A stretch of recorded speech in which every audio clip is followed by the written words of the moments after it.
to one another. Real blood, real intestines sliver down for likeness of a tree. This is no good, screams the audience. This is not what we came to see.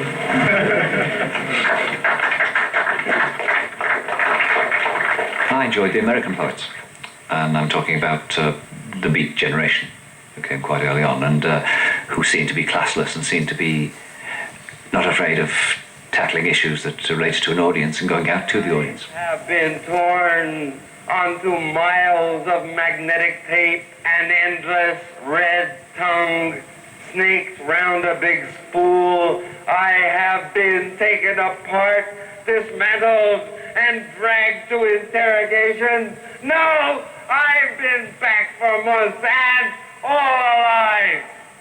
No, I've been home for months, but not all of me. Somewhere beyond the seas, the spies in their spinach-tint suits are watching the movies unwind with owlish X-rays. There's there on the screen, blue light on the couch.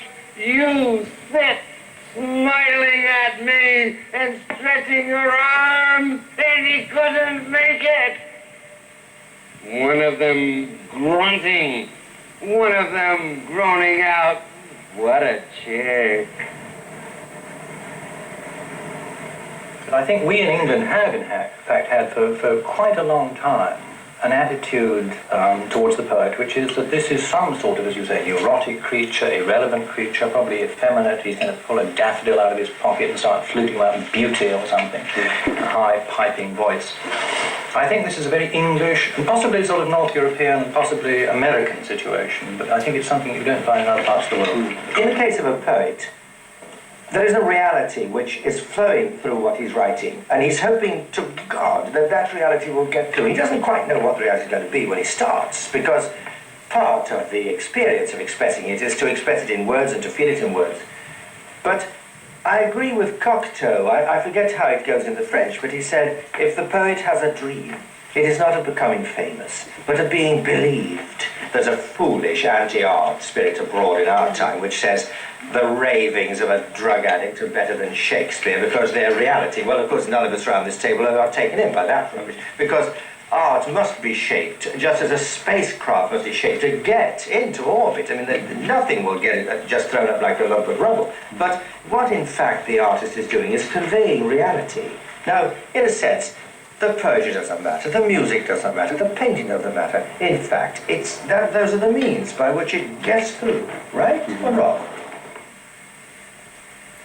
During dinner, the table caught fire.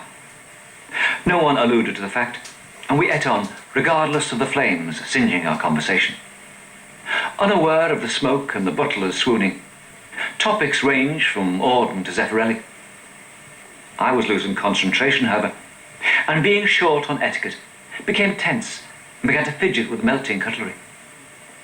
I was fashioning a spoon into a question mark when the chablis began to steam and bubble. I stood up, mumbled something about having left the gas running, and fled blushing across the plush terrain of the carpet. The tut-tut-tutting could be heard above the cracking of the bone china. Outside, I caught a cab to the nearest bus stop.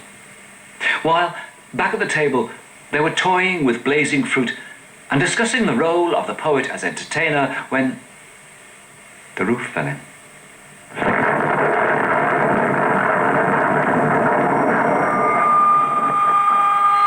Nothing is but nothing, something it is not. Nil plus nil, nothing's what I got that certain nothing no one can do without. The Spanish call it nada, I call it now, nothing on the telly, nothing going on, nothing to get worked up about, nothing by the sun, come all the way from nowhere now, nowhere else where nothing is out of place, no one lives, nothing smells, talking to no one, talking to the wall, I give you what I get, I give you, bugger all.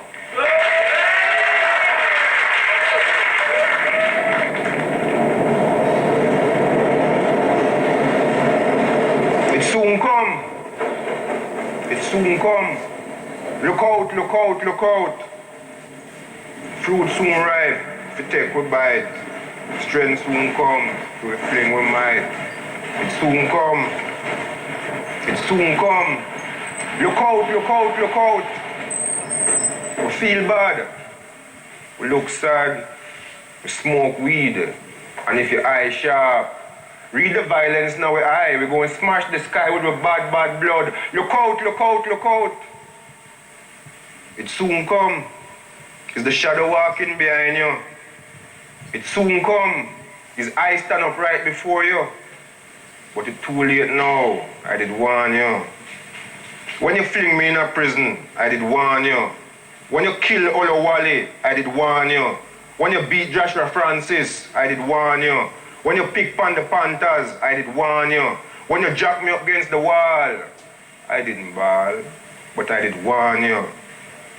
Now you see fire burning in my eye. You smell badness from my breath. You feel violence, violence bursting out of me. Look out! Too late now, I did warn you. You've got to be yourself. You've got to be true to your imaginative essence. Whether you're a man, a woman, or whatever. People might have a certain expectation, for example, of a black poet. They might feel, a black poet ought to be dealing with what they call issues. If people want to read issues, they should listen to Panorama. Politicians deal with issues. Poets deal with epiphanies. How do you take an issue and transcend that issue? How do you transmute it like an act of alchemy so it becomes a revelation?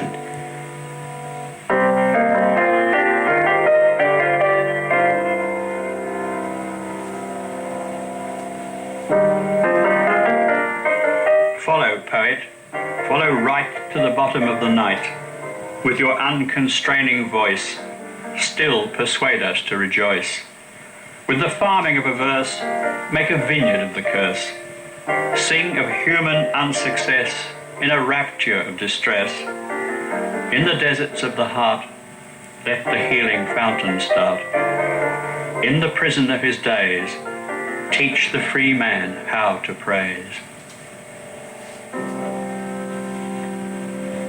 Men of England, wherefore plough for the lords who lay ye low? Wherefore weave with toil and care the rich robes your tyrants wear? Wherefore feed and clothe and save from the cradle to the grave those ungrateful drones who will drain your sweat, nay, drink your blood?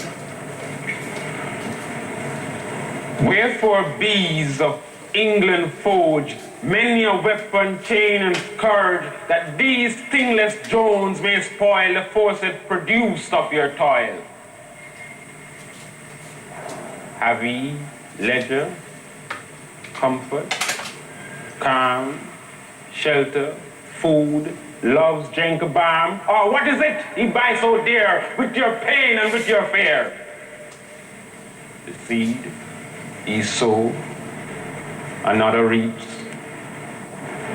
The wealth ye find, another keeps. The robes he weaves, another wears. The arms he forge, another bears. Sow seeds, but let no tyrants reap. Find wealth, let no impostors heap. Weave robes, let no idle wear. Forge arms in your defense to bear. Shrink your cellars, holes and cells. In halls ye deck, another dwells. Why shake the chain he wrought? Ye see the steel tempered glance on he. With plough and spade, hoe and loom, trace your graves and build your tombs. Weave your winding chiefs and fair England be your sepulchre.